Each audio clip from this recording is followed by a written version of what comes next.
In my book, How Not to Die, I suggest we try to center our diets around whole plant foods. But some plants are healthier than others. For example, you can apparently live extended periods eating practically nothing but white potatoes. That would, by definition, be a whole food plant-based diet, but not a very healthy one. All plant foods are not created equal.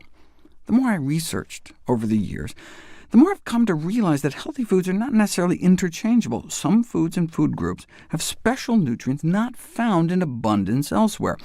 For example, sulforaphane, the amazing liver enzyme detox-boosting compound, is derived nearly exclusively from cruciferous vegetables. You could eat tons of other kinds of greens and vegetables on a given day and get no appreciable sulforaphane if you didn't eat something cruciferous. It's the same with flax seeds and the anti-cancer lignan compounds. Flax may average 100 times more lignans than other foods. And mushrooms aren't even plants at all. They belong to an entirely different biological classification and may contain nutrients like ergothioneine not made anywhere in the plant kingdom. So technically, maybe I should be referring to a whole food plant and fungus-based diet, but that just sounds kind of gross. It seems like every time I come home from the medical library buzzing with some exciting new data, my family rolls their eyes, sighs, and asks, "What can't we eat now?" Or they'll say, "Wait a second, why does everything seem to have parsley in it all of a sudden," or something. They're very tolerant. As the list of foods I try to fit into my daily diet grew, I made a checklist and had it up on a little dry erase board on the fridge, and we'd make a game out of ticking off the boxes. This evolved into my daily dozen, the checklist of all the things I try to fit into my daily routine. By beans, I mean legumes, which also include split peas, chickpeas, and lentils. While eating a bowl of pea soup or dipping carrots into hummus may not seem like eating beans, it certainly counts. We should try to get 3 servings a day. A serving is defined as a quarter of a cup of hummus or bean dip, half cup of cooked beans, split peas, lentils, tofu, or tempeh, or a full cup of fresh peas or sprouted lentils.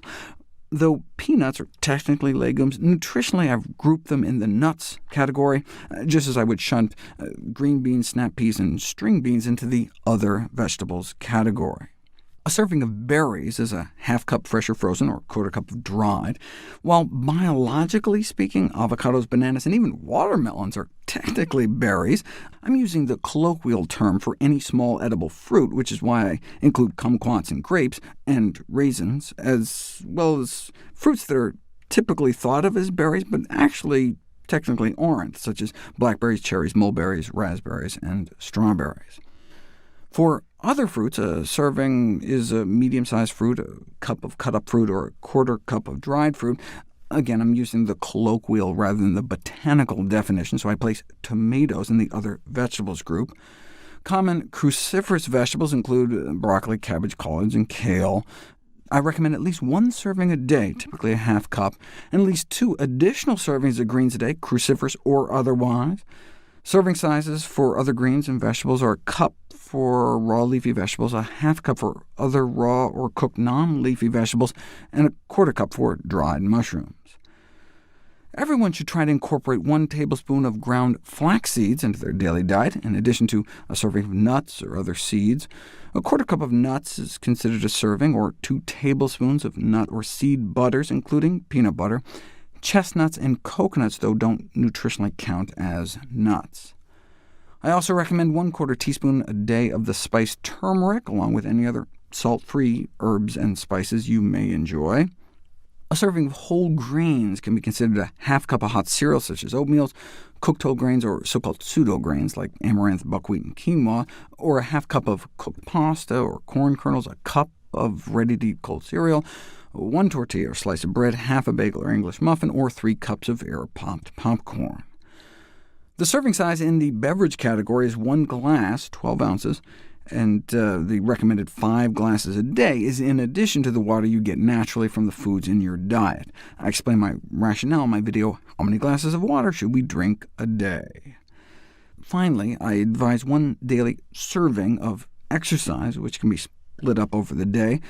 I recommend 90 minutes of moderate-intensity activity each day, such as brisk 4 miles per hour walking, or 40 minutes of vigorous activity, such as jogging or active sports, each day.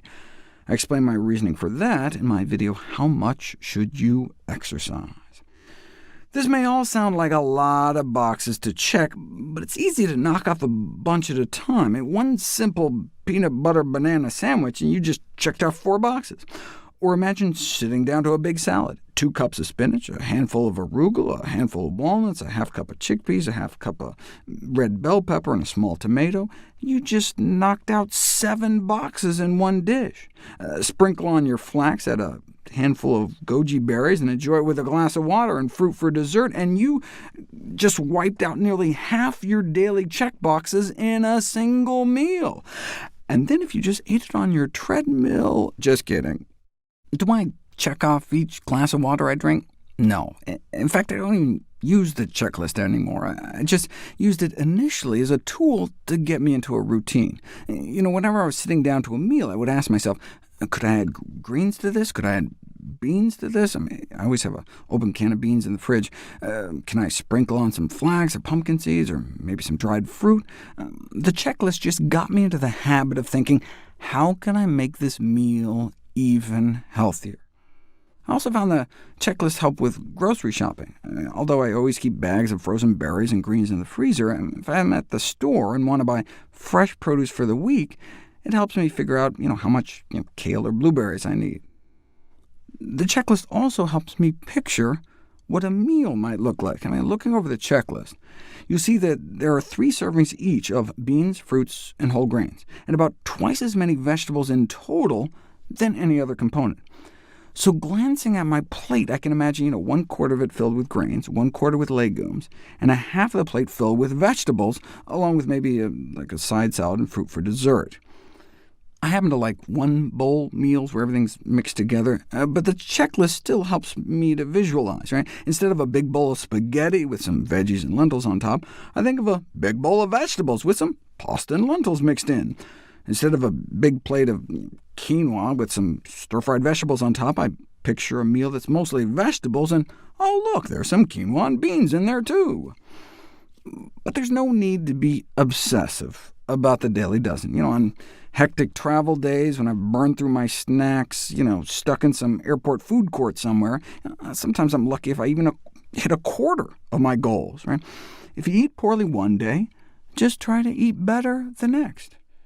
To help track your progress, volunteers created Dr. Greger's Daily Dozen apps for both iPhone and Android. You can download and use them both for free, no ads, no cost. My hope is that the checklist will just serve as a helpful reminder to try to eat a variety of some of the healthiest foods every day.